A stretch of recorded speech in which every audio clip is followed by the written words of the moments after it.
तो हम लोग अभी पहुँचे हैं लास्ट में, फिजिक्स के लास्ट में।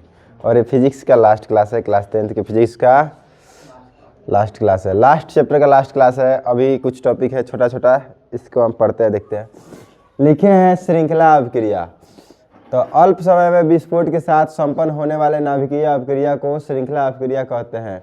इसी सिद्धांत पर परमाणु बम बनाए जाते हैं। श्रृंखला अभिक्रिया का मतलब होता है, जैसे देखो 1 से 3, 1 से और फिर 1 से 3 सिस्टम चलेगा तो 3 से कितना हो जाएगा 9, 9 से 27, इस तरह से मतलब होता है ना। कम समय में देखो ऐसा होता है, माने यूरेनियम को हम फोड़ते हैं, ठीक है, ठीक है। ये कितना हो जाएगा, मान के चलते हैं 3 गो, फिर है 3 गो, है कितना 3 गो, फिर ये भी 3 गो, ये भी 3 गो। तो मान के चलो अगर 3 का श्रृंखला बना रहे हो, कहीं 1,000 का श्रृंखला बने तो 1 का 1,000, तब 1,000 हो गया, तो फिर 1 का 1,000, तब तो काफ़ी ज़्यादा हो जाएगा ना। तो एक कम समय में मतलब काफ़ी विस्फोट करता है अचानक से, और इसी पे परमाणु बम बनाया जाता है श्रृंखला अभिक्रिया पे। कहने का मतलब है कि जो होगा ना जहाँ पे, वो भी उतना क्षमता के हिसाब से करेगा, इसको बोलते हैं श्रृंखला अभिक्रिया। तो वही है, कुछ भी नहीं है, इसी पे परमाणु बम बनाए जाते हैं। इसीलिए सबको धमकी देता है बना बना के। हम लोग भी बना लिए हैं, बन गया है, इंडिया भी बना लेता, मतलब जाने दीजिए। एक होता है नियंत्रित विखंडित अभिक्रिया, ठीक है, ये ठीक है। ये अनियंत्रित है, अनियंत्रित है, कितना बर्बाद होगा कुछ नहीं जानता है। एक होता है नियंत्रित, उसका जैसे कम कम विस्फोट कीजिए, उससे ऊर्जा प्राप्त कीजिए। जैसे कि होता है तारापुर का नाम सुना है महाराष्ट्र में, तो उसमें क्या चीज़ होता है, तो उसमें यही नाभिकीय विखंडित किया जाता है, विखंडन के द्वारा ऊर्जा प्राप्त किया जाता है। तो वो नियंत्रित होता है, उसमें ज़्यादा गड़बड़ नहीं होता है। इसमें बहुत ये तो खतरनाक गलत नियत से बनाया जाता है कि बर्बाद कर देंगे, इसका है ऊर्जा प्राप्त करेंगे। सब चीज़ें नियत पर डिसाइड करता है, समझ रहा है ना। देखिए यहाँ पे ऐसी व्यवस्था जिसमें प्रत्येक चरण में विखंडित होने वाले परमाणुओं की संख्या नियत होती है, तो नियंत्रित विखंडित अभिक्रिया कहलाती है। इसमें ना अनियंत्रित, इसमें फिक्स नहीं होती है, 50 बन सकता है, 100 बन सकता है, कितनों बन सकता है। इसमें फिक्स रहती है, 1 से 3 बनी तो 3 से इतना, तब तक जाके ख़त्म हो जाएगा। कहने का मतलब है इसमें फिक्स होता है कि एगो कितना विखंडित होगा, एगो नाभिक कितना विखंडित होगा।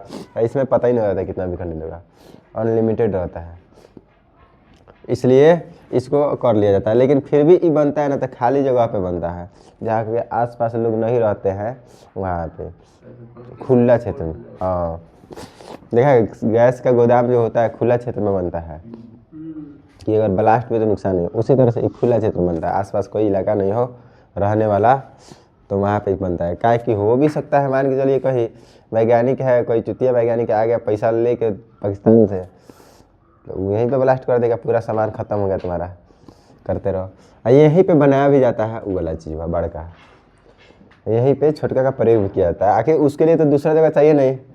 मान के लिए आपको परमाणु बम बनाना है तो कहाँ पे बनाइएगा, वहीं पे बनेगा ना जहाँ पे इलाका नहीं है, जहाँ पे वो सब सामान है अधिक मात्रा में बना के रखेंगे, वही होता है।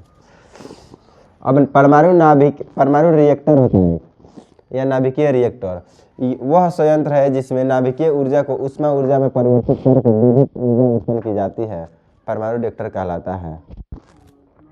परमाणु रिएक्टर का मतलब होता है कि नाभिकीय विखंडन होता है, नाभिकीय मतलब नाभिकीय जो ऊर्जा प्राप्त होता है उसको उष्मा ऊर्जा बदलते हैं, और उष्मा ऊर्जा को विद्युत ऊर्जा बदलते हैं, और उसको बोलते हैं। जैसे कि महाराष्ट्र में महाराणा प्रताप, राणा प्रताप कहाँ पे, राजस्थान में, चेन्नई में, सब लिखे हैं हम लोग ऑब्जेक्टिव में।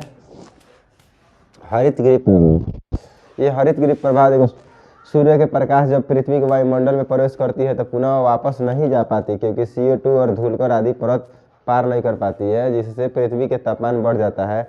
इससे हरित गृह प्रभाव कहते हैं। कांच के पास एक विशेष गुण पाया जाता है जो कम तरंग वाले प्रकाश की किरण को अपने से गुजरने देता है, लेकिन अधिक तरंग वाले प्रकाश को अपने से गुजरने नहीं देता है। इसलिए ठंडे प्रदेशों में कांच के घर बनाए जाते हैं। होता यह है कि सूरज के प्रकाश आएगा पृथ्वी की सतह पे, सूरज के प्रकाश आएगा, मान के बता देते हैं यहाँ पे सब। कैमरा में आ ही रहा होगा। ये पृथ्वी है, सूरज का प्रकाश आता है, तो चूंकि इसको आएगा तो घुसेगा तो नहीं, मतलब परावर्तित होगा, होगा कि नहीं होगा, इधर इधर पूरा परावर्तित होगा, बिखरेगा पूरा। तो ये पृथ्वी के जो वायुमंडल होता है ना, तो इसके पृथ्वी के चारों तरफ एक परत बना रहता है कार्बन डाइऑक्साइड गैस का, ठीक है, धूल करगा। तो इधर से प्रकाश की किरण तो आ जाती है चारों, मतलब आ तो जाती है, लेकिन इसको फिर परावर्तित मतलब नहीं पार करती है, परावर्तन के बाद पार नहीं कर पाती है, तो इधर रह जाती है। अब चूंकि किरण है आने का भी है और जाने का भी, इसी बीच में, तो इस बीच में तापमान बढ़ेगा घटेगा, तो तापमान बढ़ता है, इसी को बोलते हैं हरितगृह प्रभाव। इससे नुकसान ये है कि इससे बर्फ पिघलता है। क्या चीज पिघलता है? तो मान के चलो उदाहरण में हिमालय पे जो बर्फ़ है पूरा वो पिघलेगा, तो जब अगर हिमालय का बर्फ़ पिघल गया ना तो पृथ्वी नहीं बचेगा, पृथ्वी पूरा डूब जाएगा पानी से। तो पिघलेगा तो जल स्तर बढ़ेगा, जल स्तर बढ़ेगा, तो जब भी मान के चलिए अभी यहाँ पे है, जल स्तर बढ़ेगा तो पानी ऊपर उठेगा, समुद्र वाला पानी, तो बहुत सारा इलाका जो डूब जाएगा। अब पूरा पिघल गया तो पृथ्वी पूरा का पूरा खत्म हो जाएगा, इसलिए इसका खतरा है, इसको बोलते हैं ग्लोबल वार्मिंग। तो सभी देश आपस में मीटिंग करता है कि भाई कार्बन डाइऑक्साइड को कम उत्पादित किया जाए, कम होगा तभी ना ये सब सिस्टम, दूसरा कोई उपाय है। तो ये कैसे होता है, तो वही सब चीज़, पेड़ पौधा कम होगा, पेड़ पौधा कम होगा, कार्बन डाइऑक्साइड कौन लेता है, और कम होगा तो फिर कोई वो लेवे नहीं करेगा तो बढ़ जाएगा, तो वही होता है, तो पेड़ पौधा ज़्यादा लगाया जाता है और जीवाश्म ईंधन का उपयोग कम किया जाए, अनवीकरणीय ऊर्जा को बंद किया जाए। 2030 तक भारत का लक्ष्य है कि इसको कम कर दिया जाएगा, पूरा कम कर दिया जाएगा। ठीक, बात समझ में आ गया? पेट्रोल वेट्रोल का उपयोग कम किया जाए। इधर देखिए, जीवाश्म ईंधन के अपेक्षा नाभिकीय विखंडन से प्राप्त ऊर्जा के लाभ, मतलब जीवाश्म ईंधन से भी ऊर्जा प्राप्त होता है, नाभिकीय विखंडन से भी ऊर्जा प्राप्त होता है, लेकिन जीवाश्म ईंधन से ज़्यादा लाभ नहीं होता है, नाभिकीय विखंडन से ज़्यादा लाभ होता है। लिखे हैं, नाभिकीय विखंडन में ऊर्जा की विशाल राशि प्राप्त है, थोड़ा सा नाभिकीय ईंधन खर्च कीजिएगा, नाभिकीय ईंधन थोड़ा सा खर्च कीजिएगा तो जीवाश्म ईंधन की पर्याप्त मात्रा अधिक ऊर्जा भी उत्पन्न नहीं करती है। जीवाश्म ईंधन नाभिकीय विखंडन से प्राप्त ऊर्जा के सामने बहुत छोटा है, बहुत क्या चीज है, छोटा है, लेकिन उसका हानि है। हानि क्या है, यहाँ पे लिखे हैं, हानि ये है नाभिकीय विखंडन में काफी हानिकारक होते हैं।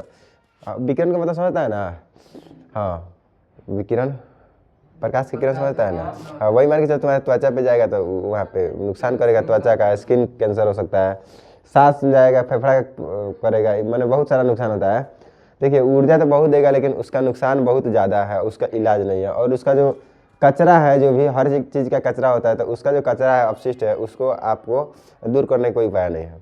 जैसे जीवाश्म ईंधन में कोयला उला जला लिए तो उसका उपाय है कि आप खेत में डाल दें, इसका कोई उपाय नहीं है, आप खेत में भी नहीं डाल सकते हैं, इसको हटा भी नहीं सकते हैं, तो उसका हानि भी है और लाभ भी है। समझ में आ रहा है कुछ? तो ये चैप्टर चूँकि डेली क्लास का रिकॉर्ड किया जाता है, दो तरह से वीडियो बनता है। एक होता है कि चलो आज किस टॉपिक को पढ़ाएंगे तो फुल एनर्जी में उसको पढ़ाया जाता है, ये लास्ट चैप्टर है और आज के दिन यही टॉपिक था, क्योंकि हम लोग सिलसिलेवार से पढ़ रहे हैं, तो इसमें इसी तरह से पढ़ता है। कभी आदमी पूरा ऊर्जा में रहेगा, कभी आदमी ऐसे ही रहेगा, कभी। अब हम चाहते हैं टॉपिक वाइज, मतलब इसको समाप्त करने के बाद में कि खास टॉपिक पे वीडियो बनाया जाए, आप फुल एनर्जी में बिना लिखे हुए समझाया जाए। इसको रोक दो।